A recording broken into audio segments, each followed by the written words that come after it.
Meditation शुरू होगी 5 second बाद। 5 4 3 2 1 स्टार्ट। बढ़ते तापमान और अनिश्चित जलवायु व्यवहार ने पारिस्थितिक तंत्र को असंतुलित कर दिया है। हम इससे इनकार नहीं कर सकते कि हमारे आसपास जो कुछ हो रहा है वह हमारी ही देन है। हमारी वर्तमान जीवन शैली और उपभोक्तावाद इसके प्रमुख कारण हैं। पृथ्वी की एक सीमित वहन क्षमता है और इसका शोषण उस सीमा से अधिक नहीं किया जा सकता। जलवायु परिवर्तन और वैश्विक ऊष्मीकरण इसी अति शोषण के स्पष्ट उदाहरण हैं। मानव पहले की तुलना में कहीं अधिक उपभोक्ता बन गया है।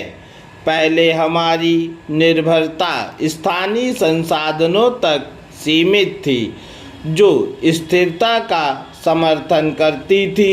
औद्योगिकरण के साथ उपभोक्ता बाजारों ने ऐसे उत्पाद बनाने शुरू किए जो आकर्षक तो थे, लेकिन बढ़ते कार्बन फुटप्रिंट के कारण जलवायु परिवर्तन और वैश्विक ऊष्मीकरण में महत्वपूर्ण योगदान देने लगे। हम में से बहुत कम लोग जानते हैं कि हम जो कुछ भी लेते, खाते या उपभोग करते हैं उसका अपना एक कार्बन फुटप्रिंट होता है। जितना अधिक हम ऐसे उत्पादों का उपभोग करेंगे, उतना ही हम सीधे तौर पर कार्बन उत्सर्जन का हिस्सा बनते जाएंगे।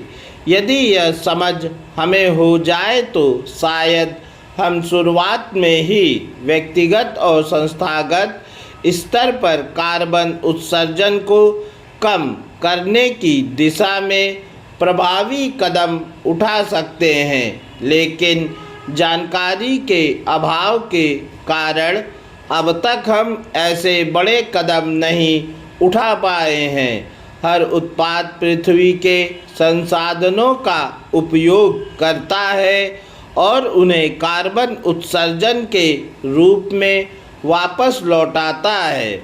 उदाहरण के लिए, चाहे हम चिप्स, कोल्ड ड्रिंक या कपड़ों का उपयोग करें, हर उत्पाद का अपना कार्बन फुटप्रिंट होता है।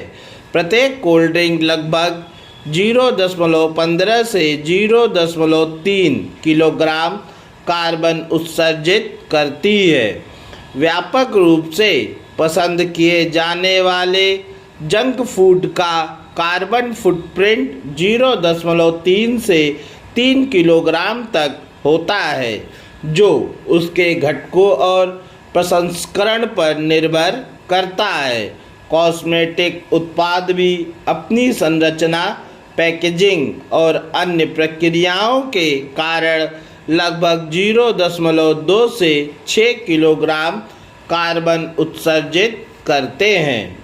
उच्च कार्बन फुटप्रिंट वाले उत्पादों में खाद्य पदार्थों के साथ साथ औद्योगिक उत्पाद भी शामिल है। आमतौर पर उपभोग किए जाने वाले उत्पादों में कॉफ़ी बीन्स लगभग 17 किलोग्राम प्रति किलोग्राम कार्बन उत्सर्जित करते हैं, जबकि चॉकलेट लगभग 19 किलोग्राम प्रति किलोग्राम। प्रोसेस्ड स्नैक्स जैसे आलू के चिप्स या वेपर्स लगभग 2.5 से 4 किलोग्राम प्रति किलोग्राम। नमकीन या भुजिया लगभग 2 से 3.5 किलोग्राम प्रति किलोग्राम। बिस्कुट लगभग 2-3 किलोग्राम प्रति किलोग्राम और इंस्टेंट नूडल्स लगभग 3-5 किलोग्राम प्रति किलोग्राम कार्बन उत्सर्जित करते हैं। खाद्य पदार्थों में बीफ का उत्सर्जन सबसे अधिक होता है, जो लगभग 15.5 किलोग्राम प्रति 100 ग्राम लगभग 155 किलोग्राम प्रति किलोग्राम है। इसके बाद मटन लगभग 5.8 किलोग्राम प्रति 100 ग्राम और प्रॉन लगभग 4.1 किलोग्राम प्रति 100 ग्राम उत्सर्जित करते हैं। पूर्ण विराम।